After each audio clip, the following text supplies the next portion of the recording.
Is Sony ZV-E10 Mark II really a vlogging camera? 12 days ago Sony released their new vlogging camera ZV-E10 Mark II. I'd say it's a really good video camera, but not for vlogging.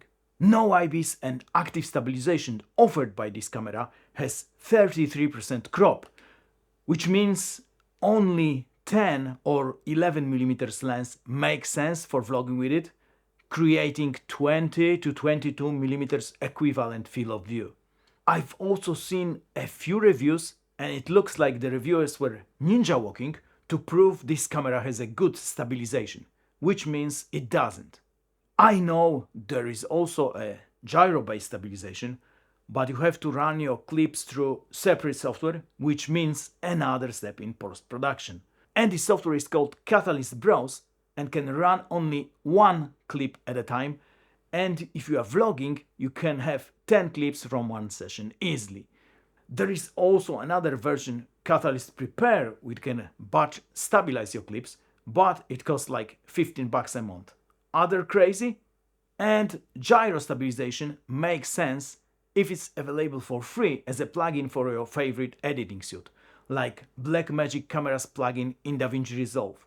You can stabilize your footage after you cut it, so the stabilization takes seconds, not hours like with Sony Catalyst Browse. I know there is a Sony plugin for Premiere Pro, but it is still like $12 a month. So as a vlogging camera, I'd say you are going to be better off buying Osmo Pocket 3 Creator Combo, and you will also get wireless mic with 32-bit float recording and still save $350 to travel to a nice place to vlog. And if you are vlogging in harsh conditions, then DJI Action 4 or 5 soon and you are good to go. They support DJI mic too also. But other than not being a vlogging camera, ZV-E10 Mark II seems to be an awesome video camera for the price, especially if you take in mind all the possibilities of third-party lenses. It might be the best big-cam for your YouTube studio shots if you already have Sony full-frame camera, or even great A-cam if you are starting YouTube. Not even YouTube. With two of them you can record interviews, podcasts, etc. The video quality it offers seems amazing, although you have to be aware of the overheating issue in hotter conditions.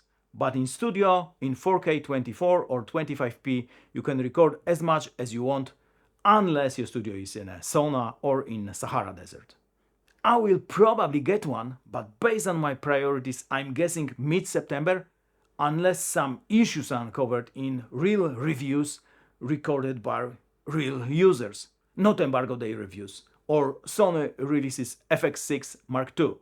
Then I hope FX6 Original will drop the price so I can get it cheaper and make it my A-cam.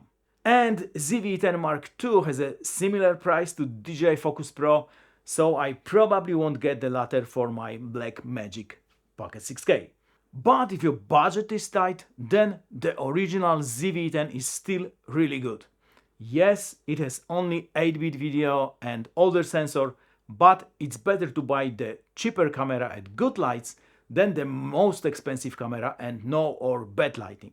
ZV-E10, the OG, is $300 cheaper than Mark II, so you can get a really good key light for that and a stand for it.